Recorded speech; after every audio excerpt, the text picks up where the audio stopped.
Hello, Stitchers. Welcome to Stitch Please, the official podcast of Black Women Stitch, the sewing group where Black Lives Matter. I'm your host, Lisa Woolfork. I'm a fourth-generation sewing enthusiast with more than 20 years of sewing experience. I am looking forward to today's conversation, so sit back, relax, and get ready to get your stitch together.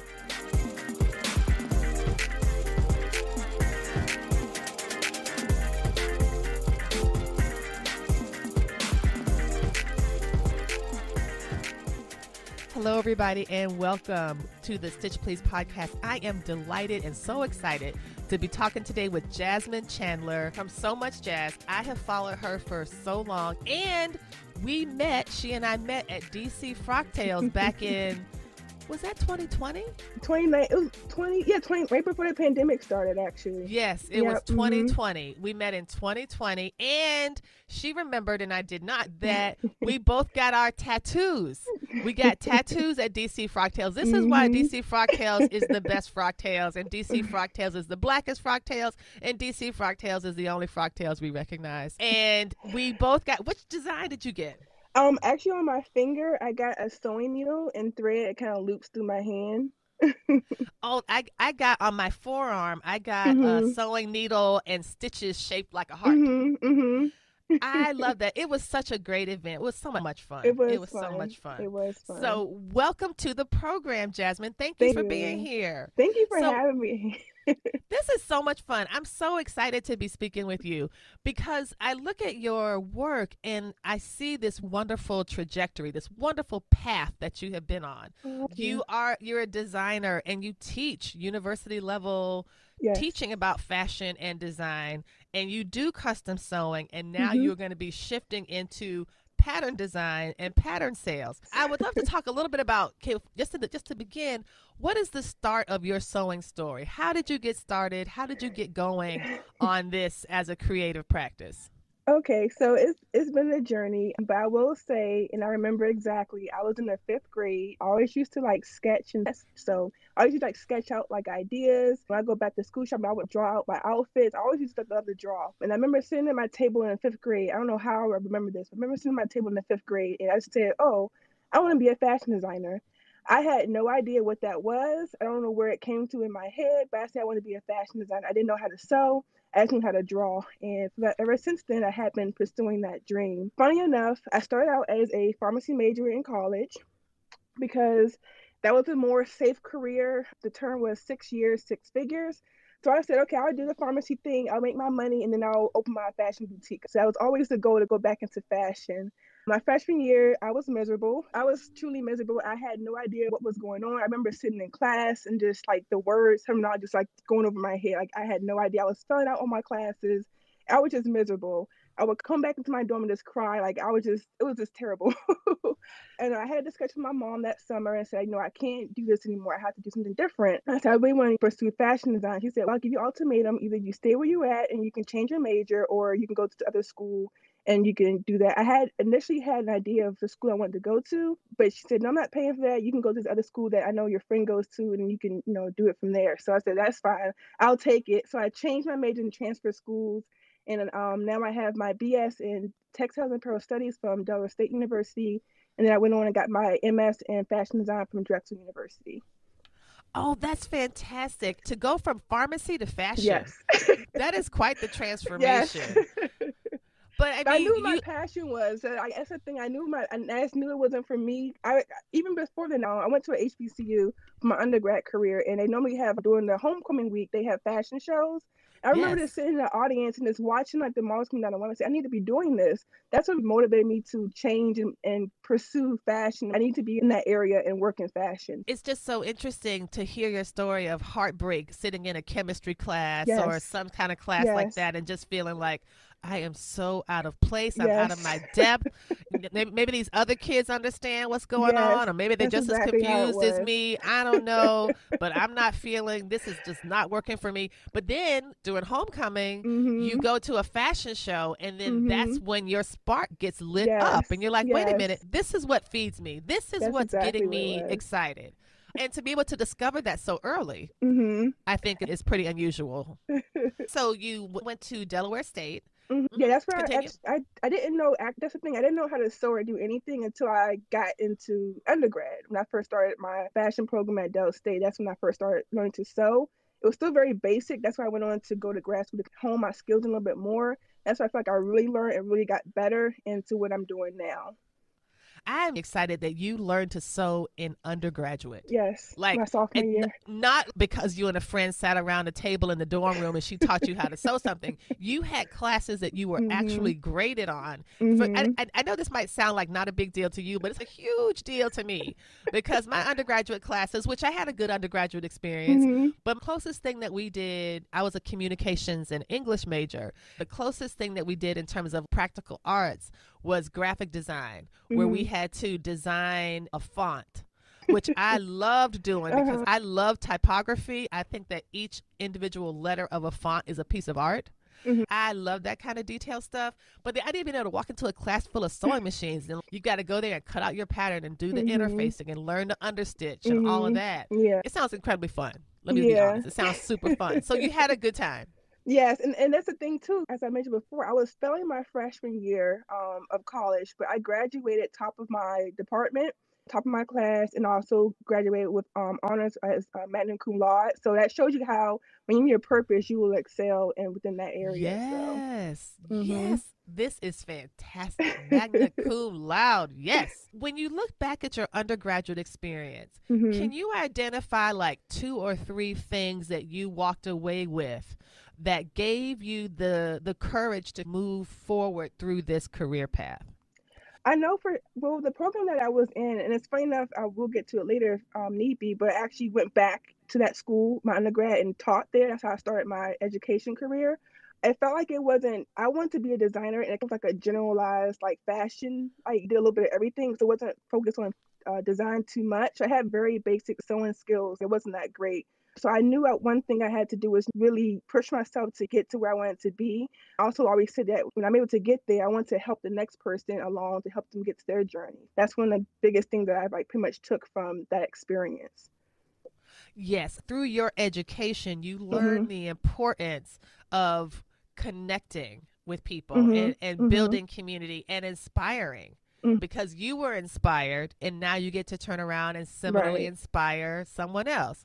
After undergraduate and then after graduate school, did you start right away into your custom sewing business or did you spend doing something else? So that's the thing. So after I graduated from grad school, that was 2013, I was applying, they teach you all of the technical skills, but I was trying to get into industry. I would have interviews in New York. I was going to New York like every other week, doing an interview, trying to get a job as assistant designer somewhere. However, I wasn't getting the callbacks. It wouldn't follow through. It was just weird. So I just gave up in a sense. And then I was back at home. I changed my parents' basement to my little mini sewing studio. That's when I kind of started doing prom dresses and prom gowns. I started building my clientele that way because I had to make some type of income for myself. So that's basically how my business started. I was doing a little bit towards the end of the year to the last couple of months of my grad school career. But once I couldn't get a job in industry, I actually started building my brand, building my business. And I really love that because what it shows is that your passion has been driving you from the beginning, from a 5th grader. Yes. The idea that you can vividly remember being a 5th grader, sitting in class, drawing out pictures. I, for example, will be excited about back to school shopping to get school supplies and stuff. You get excited about back to school shopping so you can draw out your outfits. And then you can find pieces that would then match your drawing. Incredible. It just shows that you have the skills and that it doesn't necessarily require somebody else to acknowledge you. And I think that's an important lesson we can all learn, that you really have to know yourself and know your worth because you can get easily discouraged. I believe that the fashion industry is a very competitive industry. It doesn't seem particularly equitable. It doesn't seem that way at all. You can fortify yourself. Yes. That's funny you mentioned that. The way the program is at Drexel, it's both grad and undergrad. You pretty much do the same classes. It's just you have one's for master's degree, one's for a bachelor's degree. And I really felt like in my class, like I felt very overlooked. by most of my professors. And when I graduated in class, I was the only black girl. Was one other girl who was of Indian descent.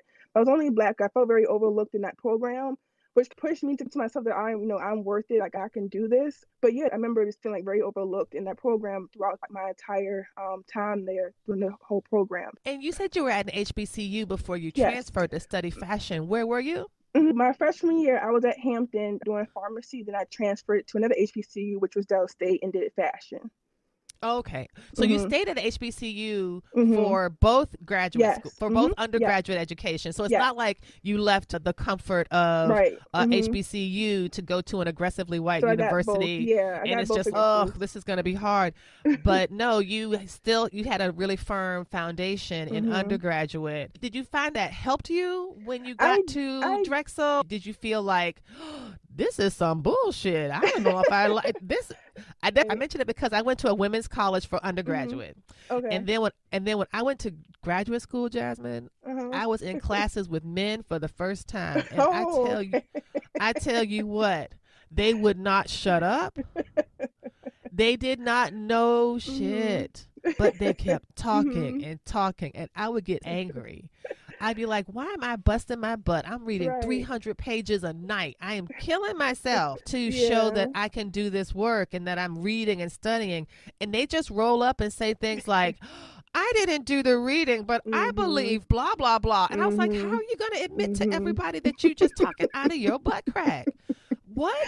Yeah. And so did you have experiences like that? Because I can imagine just from being from an HBCU and then being like a lonely only, it's you and a Southeast Asian sister are the only two folks in there. Yeah. Initially in my program, I first started out, it was me and three other black girls. And I'm still talking to this day. One of the girls I'm very close with, my friend Abia, we talk every day. She's a designer as well. But throughout the time we got different paths, but honestly, it wasn't that bad for me because being in the graduate program, I didn't have that do with the undergraduate experience. I kind of came on campus, did my work, and went back home.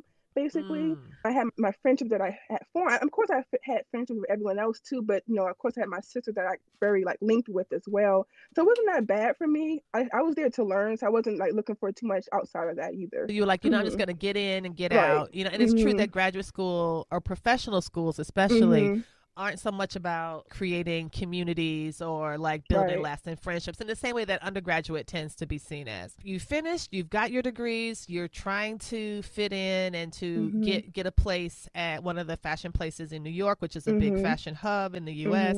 And it's just been it's been hard. It's hard. Right. And so you're like, I'm going to invest in myself. Mm-hmm. So what is the first step that you did when you decided to build a small studio in your parents' house and to start doing prom gowns? What got you to that point? Was there a story you had to tell yourself to help empower you to feel ready to do that? Or tell me a bit about that process. Honestly, I feel like developed on its own. I never really promoted. I was making my business that much. I got a lot of referrals from friends who knew I designed and made clothing, and I went that way. And then from there, I got more referrals and more referrals. But that's the thing too. I did do a lot of research on my own because I had no way to figure out. There's no particular source to go to figure these things out. So I did a lot of my own research. I'll go to New York, go to trade shows, just connect with vendors, and just do a lot of back end research, buy books, search the internet, and just figure things out step by step until I can get to where I needed to get. That was mostly the big thing. So you just spent a lot of time and energy supplementing the credentials you already had. That's the thing that I hear you're saying is that you had organic growth because you had referrals and word of mouth and people saying, oh, Jazz does a really beautiful gowns and look what she made. And, oh, I want one of those too. Maybe my daughter might want that or this for a special occasion. But you also had core competency in the industry already because you studied it as an undergraduate. Tell me, what made you think that you still needed to know more? Is it because you are just intellectually curious and you are really passionate about the field and you just want to know more? Or did you feel like you were, okay, you said, so elaborate on that. I want to hear more about that. You love learning. I love learning. I love this craft. I've been passionate about it for so I love this craft. If I could take a class now and advance myself, I would, but there's something really I'm never saying I'm better than, but there's some things that I just want to advance, certain area I want to advance, but there's something really around me like that.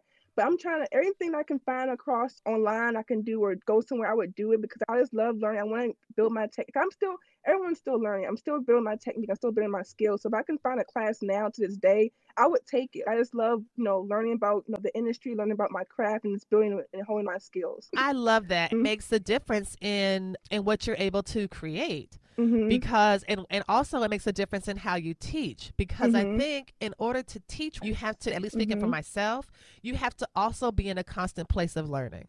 Yes. If everything exactly. And there's nowhere left to know and nobody can tell you nothing. Exactly. That's stagnation to me, because expertise always has to be refreshed. Yes. You know what I mean? And industry changes, like fashion changes, so it's good to stay abreast of things too. Yes. So I want to talk about your own teaching, but we're going to take a quick break, and when we come back, we'll talk about her teaching and how she teaches fashion design and garment construction, and then we can shift to talking about her new pattern collection. Hooray! Stay tuned, y'all. We'll be right back after the break.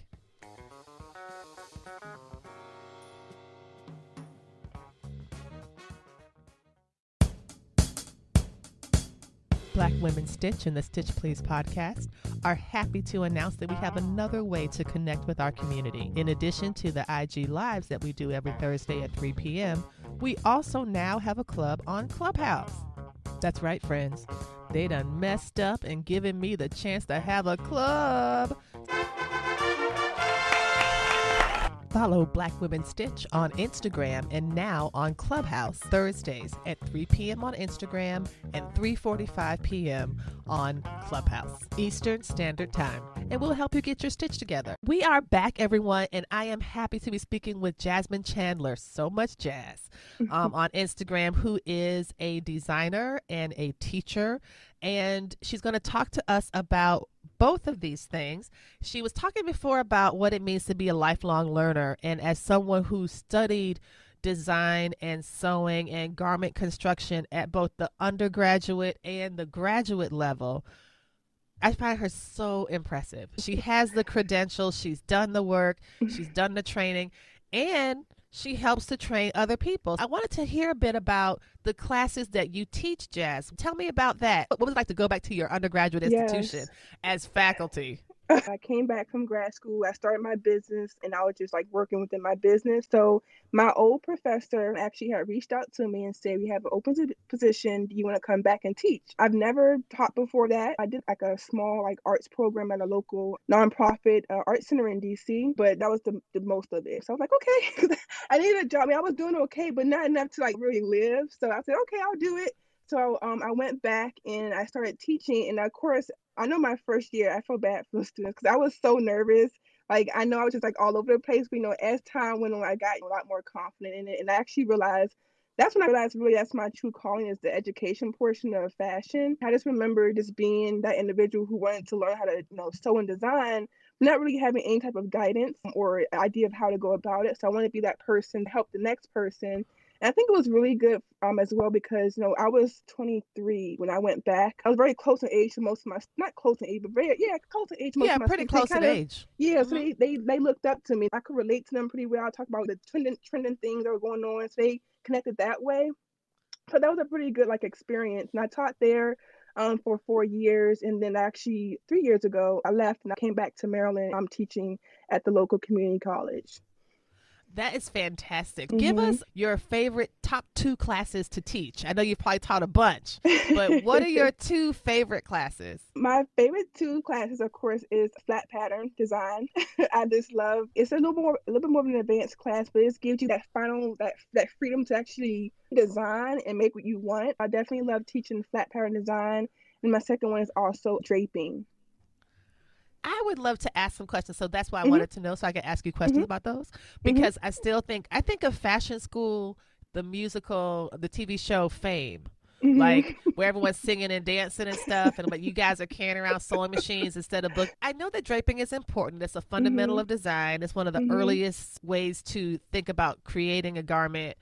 Why is draping so important? Why is draping an important skill for a new designer to learn? I feel like once you broke, it's like you can choose either to drape or to flat pattern. But I feel like draping is good, especially if you're like more of a visual person, because you can actually see it come to life on the form as you drape out and move and create the garment on the dress form. So that's why I like draping a lot. I never understood how you go from draping something on a dress form Hmm. to making it a garment that people can wear. I'm like, oh, that is Right. so pretty on this dress form, but how am I going to get it on my body? Yeah. So you So, have like, to yeah, you have to just mark it. So once you create the design, you just mark it, like take a pencil or a marking pen and just mark out the darts or whatever seam lines you have or whatever the design style is. Then you transfer the pattern, then you make the pattern. this sounds like I need to take a class with someone named Jasmine Chandler. It sounds like I need to find Yeah. out the community college you are currently working at. And after the Hmm. corduroy is all done and everybody's vaccinated, I can come Uh-huh. there and take a class sometime. And I'm trying to figure out how to make that happen. Virginia and Yeah. Maryland are actually rather Yeah. far apart Yes. from where I am. I'm not in Northern Hmm. Virginia, I'm in Central, Okay. so it's far. But Hmm. it sounds fantastic. And so, Yeah. thank you so much for elaborating on that because I've Hmm. seen people drape, and of course, I know about drapes Yeah. of fabric and that kind of thing, but I do not understand the transformation Yeah. process of adding the seam lines and the center front, the center back, and all Yes. these other Hmm. things. Your speaking now is Hmm. reminding me of how you might have felt in chemistry class. Yes. Yeah, all you got to do is adjust the Right. covalent of this and understand. All you got to do is so real quick. You got to go chip chop, and I'm like, what? Yeah. No, I don't understand. What is she talking about? Yeah. And so it's also really exciting to see that you really like to teach flat pattern Hmm. design because Hmm. now you have said earlier that you are shifting from Yes. your prom gown, prom dress, Hmm. custom sewing business, Hmm. which really does extend your skills as well. Because when you're custom sewing, it's you might start from a block. I'm going to ask you rather Hmm. than telling you what I think. Hmm. What I imagine custom sewing involves is different sets of measurements because Right. everybody's body is different, and so you learn to Exactly. sew in a flexible and fluid and highly adaptable way. Like you can't get mad that the skirt you made for person A will not fit Exactly. person B. So you're going to make the skirt and you're going to make Right. it once. Now you're launching Hmm. some patterns. So tell Hmm. us about that. Tell us about this pattern line and where that came from. Yes. I always knew, maybe the last 5 or 6 years, I had the idea to start a pattern line. Of course, I never started because once you like, it's sometimes it's like, where do I even start? It just seems so overwhelming and it's so big. But one thing I would say is once like the pandemic hit, allow me to slow down a little bit because actually, I during the pandemic, like, all my prom like clients pretty much canceled. But they didn't cancel. They just never picked up the dresses and like it's just kind of died out. So I was like, I couldn't do any more in person courses. So I had to adapt and rethink how I was going to do my business plan. And I said, I'm going to do some things I always said I want to do and never started. So I started working on launching my pattern line. So that's like how that came about. That is so smart because you're absolutely right. Because and I know some Mhm. friends who, for example, work in the wedding industry. Mhm. And what do you do if there are no weddings, but Mhm. your job is a wedding photographer or a Mhm. wedding dress designer or a cake decorator? You Right. don't have those, and so you really do have to adjust. And so Mhm. with schools being canceled and social functions being Mhm. canceled, that meant that prom was canceled for many Yes. people for Yes. 2020 and that you still want to move forward with your vision. It's Mhm. also nice to think too that your vision isn't dependent on what other people are doing. You were trying to get jobs in New York and those weren't coming through. But instead of Mhm. just giving up, you kept going. You kept with it. You devised a workaround that was thriving and successful for you. And then Mhm. when that started to face some challenges, again, beyond your control, Mhm. you found another workaround. You found another Mhm. way to make it work and to advance your design philosophy, your Mhm. passion for fashion design, Mhm. and you were able to keep that going. And now, because you are designing and selling patterns, the benefit is larger. Instead of Yes. sewing for one client, Exactly. you are creating a pattern that lots Exactly. and lots and lots of Yes. people can use. So I'm really curious about this. As someone who enjoys teaching flat pattern design, Mhm. was there anything about designing patterns for a mass market Mhm. that surprised you? Oh yeah, it's still a learning curve for me. I'm still learning lots of things. I've actually taken a class, a pattern workshop that I take. It's actually how I help me learn certain techniques. Cause I know I have basic pattern drafting skills to make it to for multiple sizes. There's lots of things you have to consider. I also want to make sure it was size inclusive. So I made sure my size range. I go right now from size 4 to 28. I do want to add on more as I go along, but I want to make sure I was size inclusive. Grading those sizes, that was a learning curve, figuring that out. So I'm still learning that. So I'm not like a complete expert yet, but I have the basics. I'm working with what I have and going along with it. And I've seen images of the dress, of the Mhm. swing dress, and it is Mhm. so super Thank cute. you. So, what made you decide to launch out with that dress? Can you talk a bit about the Mhm. process of Yes. designing the dress and then finding your pattern testers and why pattern Yes. testers were important? Yes. So actually, I asked an it's initial of 3 patterns that I'm rolling out. I'm actually working on the last one for this particular collection. And so back in the summer, actually, I was part of the Mood Sewing Network community. I got the fabric from them. I'll make like pieces. So it's a big opportunity to use this platform. So I'm going to draft everything myself. I don't want to attack any other pattern company but my own work. So I'm going to do that.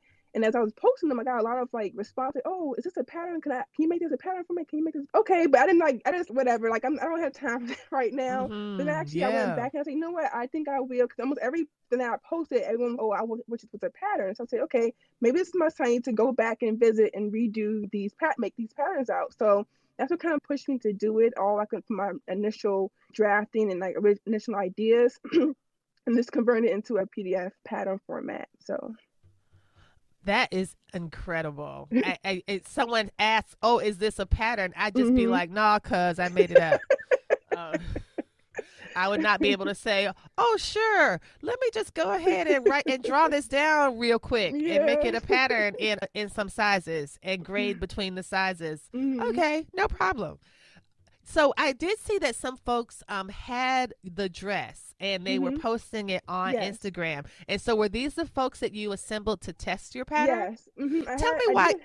Mhm. Go tell ahead. me why you think Uh, pattern testing is important. It's so important because one, you need to see how it fits different body types, what may work for you, and what. Because when you sew for yourself, what works for you and what doesn't work for you. But when you have multiple sizes, multiple bodies, you want to see, how that lays on different body types. And also, it's good they help you with certain call outs. So, say you're missing something that you know that because if you're just yourself, it's a lot to manage. But tests really help you with certain issues or fit issues or even directional issues that you have in your directions or instructions. And also you can see how that looks. And also it helps with launch. You can have everyone see the buzz about your new pattern coming out. So that's very helpful. So you say there's 3 patterns in the collection and I've Mhm. seen the swing dress, I've Mhm. seen the jacket that has that really cool Mhm. detail at the elbow. And what's Mhm. the third pattern? Are you able to share that now or do I you want to want sit on it? I You want to don't sit have on to. it. I want to sit. It actually it's no secret. If you pay any attention to my page, I made this boiler suit, this orange boiler suit back in the summer, and people just like really liked it. That's actually one of the major reasons why I wanted to go into pattern making. People really liked it and they wanted to make it. So I said, okay, I'll make this a pattern. So that's the next pattern, which I hope to roll out this by May. It was supposed to have been out, but it's been a lot of issues with that. But hopefully by either this month or next month, it can finally be out. So. That is so okay, y'all. We got a little bit of a sneak preview here that this pattern may or may this episode's going to come out in May, so Okay. it Okay. may or may not be here, and so I'm gonna say that it is. I'm just gonna Oh go ahead yeah, and, I'm and, claiming and it too. believe that it's gonna be ready, and you can just go to so much jazz on Mhm. Instagram and you can find out all the information you need to know about this. And also you get to see the other works. I just think that swing dress is just Thank so you. absolutely adorable. So after you finish this collection, Jasmine, Mhm. what is next for you? What do you imagine the next step for So Much Jazz? Well, for one, I'm gonna keep releasing different. Now I'm going to work my summer patterns, so I have a couple of styles I'm going to be working on and launching out for the summer. And I also want to bring back my. During the pandemic, I started doing my virtual live classes, live courses, teaching flat pattern. So I'm going to be working on that for this summer as well. I'm teaching flat pattern design and one level 1 and level 2, and also possibly draping. I'm probably bringing back. So those are the next couple of things I have coming out in the next couple of months. So these classes that you're mentioning, the Mm-hmm. flat pattern design Mm-hmm. and draping 1 and 2, are these things that are going to be online so people can Yes. sign up for them? Mm-hmm. Yeah. And where So would we find that information? it would be normally I have it on my page under So Much Jazz. Also, that's another thing too. I launched a second page or second business called Desirée Studio with the intent to help create educational resources for people who want to either make patterns or just like references for like classes and courses, and also tips and tricks. So that page is dedicated to Desirée Studio on Instagram. So I'll probably also have them listed on there as well. Excellent. So you heard it here, folks. You can follow So Much Jazz on Instagram and also Desirée Studio to learn more about this fantastic project. Jasmine, this has been so nice. Thank you. Thank you so much for speaking with me today. I am so excited. This has been so much fun just to learn about your rich background in sewing. And I can't remember what I was doing in 5th grade, but I can tell you right now, I was not outlining my entire career path. That's for sure. You certainly win the follow through award for following through on the ambitions that you had as a young child, and moving that forward for today into such a beautiful and thriving business. Congratulations to you on everything. Thank you so much.